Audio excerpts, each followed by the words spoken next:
साल फिलहाल अभी तक एक भी सिम्टम मुझे अपने ऑर्चर्ड में स्कैब का नहीं दिख रहा है। ये मेरी प्रैक्टिस सही थी या काम करने का तरीका सही था, वो मैं आपको जब ये साल बीतेगी कि आने वाले अपकमिंग टाइम में क्या स्थिति आती है, ऑर्चर्ड में स्कैब आती है कि नहीं आती है, या मैंने कैसे कंट्रोल की, वो मैं आपसे शेयर करूंगा, या मेरा जो शेड्यूल था वो कैसा चलेगा उसको मैं आपको शेयर जरूर करूंगा। अभी बागवान भाइयों, जो मैं महत्वपूर्ण एक बात करना चाहता हूं, आजकल मेरे एक ऑर्चर्ड में किसी कंपनी के, अभी मैं कंपनी का नाम नहीं बताऊंगा, ट्रायल चल रहे हैं। अब कंपनी विदेशी है, अच्छे प्रोडक्ट की रेंज है उनकी,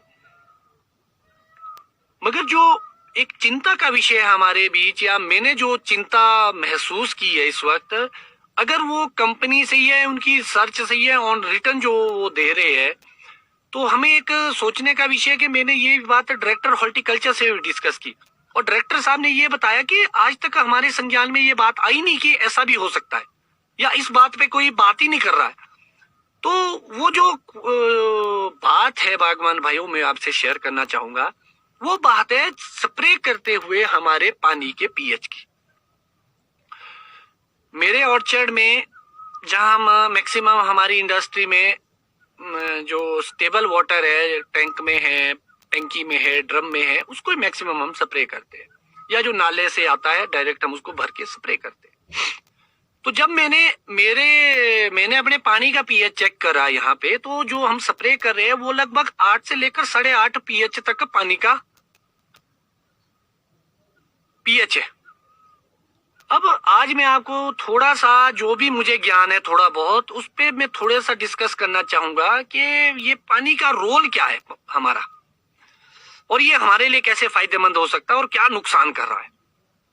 तो फॉर एग्जाम्पल बागवान भाइयों, मैं आपको बताना चाहूंगा, आप एक इंसेक्टिसाइड डालते हैं, क्लोरोफोरिफॉस, ठीक है जी, मैक्सिमम लोग डालते हैं। अगर आपका पानी का पीएच 8 और 8.5 है, तो उसका जो काम करने का टाइमिंग है वो सिर्फ 1 से लेकर 1.5 दिन है।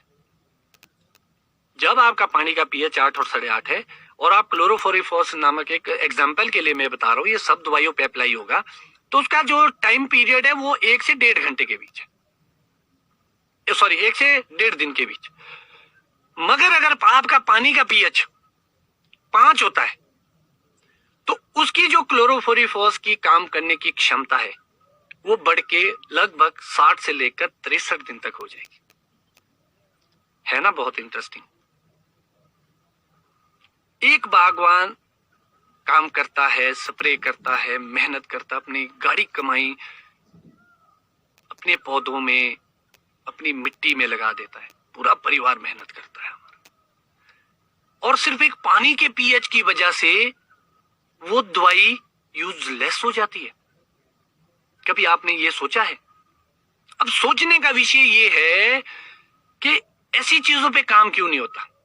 ऐसी चीजों पर काम इसलिए नहीं होता कि अगर ये चीजों में सुधार आ गया, तो आपके जो 1 साल में आप जो 8-10 स्प्रे करते हैं, या लगभग 5 तरह का अगर कोई इंसेक्टिसाइड डालता है, 3-4 तरह का एक्रीसाइड इंसेक्टिसाइड हम करते जा रहे हैं, इंसेक्टिसाइड डाल दिया, एक्रीसाइड डाल दिया, पहले आपके वुलिया फीड आया, पहले आपने उसको मारने की कोशिश की, फिर आपकी स्केल आई, फिर आपने उसको मारने के लिए किया, फिर आपकी माइट आई, फिर आपने उसको मारने के लिए कोई इंसेक्टिसाइड डाला, उसके बाद आपका सेल आया, फिर आपने उसको मारने के लिए कुछ किया, फिर आपकी सुंडी आई, फिर उसको मारने के लिए कुछ डाल रहे हैं।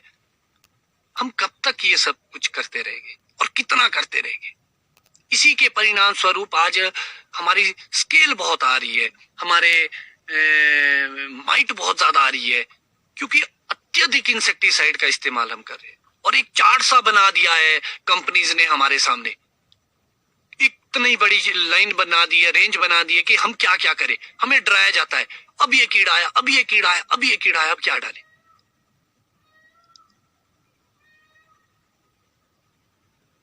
हमें सोचने का ये विषय है कि ये जो मुद्दा था हमारा, उसको कैसे डाउन किया जाए। अभी मेरे पास एक कंपनी ने ट्रायल के लिए थोड़ा सा पोर्शन लिया, लगभग 25 एक पौधों में ट्रायल चले हैं मेरे, अभी मैं उसको उजागर नहीं करूंगा, क्योंकि पूरी साल का शेड्यूल मैंने उनको दिया है 25 पौधों में। अब वो क्या करते, मैंने एक चीज देखी उसमें, अगर वो सही है, उन्होंने दवाई में न्यूट्रिशन के नाम, पानी में न्यूट्रिशन के नाम पे कुछ डालते हैं, जिससे पानी का पीएच ऑटोमेटिकली 5 और 5.5 आ रहा है। और अब मैं देख रहा हूं लगभग वॉलनट स्टेज आ चुकी है मेरे ऑर्चर्ड में, लगभग वॉलनट आ चुका है। अभी तक सिर्फ हमने 2 स्प्रेज की है फंगिसाइड्स की, और मैं देख रहा हूं ना स्कैब है, ना अल्टरनेरिया के स्पॉट दिख रहे, या कोई अदर प्रॉब्लम मुझे लग रही है। अच्छा क्लोरोफिल बन रहा है और दवाई अच्छा काम कर रही है।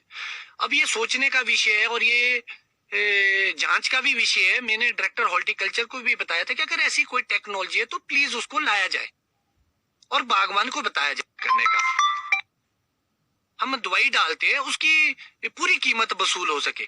आप हैरान होने बागवान भाइयों, अगर पीएच गड़बड़ है तो जो हमारा मेनकोजेब है, जिसको हम M45 करके जानते हैं, उसका टाइम पीरियड 10 से 12-15 घंटे तक भी है, अगर आपका पीएच हाई रहता है। और अगर आपके लगभग पीएच 5 और के आसपास है पानी का, तो वही M45 आपको 20 दिन का कवरेज दे रहा है। अब ये हमें, हमारे लिए सोचने का विषय है, सोचने का विषय है कि अगर पीएच का इतना रोल है तो आज तक पीएच पे काम क्यों नहीं हुआ हमारी यूनिवर्सिटी में, या कौन सी ऐसी चीज है जो इस चीज को रोकती है। अब मुझे जो डाउट हो रहा है, शायद आप भी से एग्री करेंगे, कि ये सारा एक कारोबार है, क्योंकि अगर ये चीजें में सुधार आ गया तो दवाइयां कम बिकेगी, तो दवाई बिकेगी तो दुकानें कम चलेगी, कंपनीज के प्रोडक्ट कम बिकेंगे। तो हमें ये अभी सोचने का और ट्रायल करने का विषय, अभी मेरे भी ट्रायल चले, आप लोग भी थोड़े थोड़े ट्रायल करिए कि ये सच में इफेक्टिव है या नहीं है। तो इसकी जो पूरी रिपोर्ट्स है, पूरा शेड्यूल है इस साल का, वो मैं आपसे शेयर करूंगा। भले 25 प्लांट्स में लगे, कि मैं ये देखना चाहता हूँ कि बीमारियां इसमें आती है कि नहीं आती है।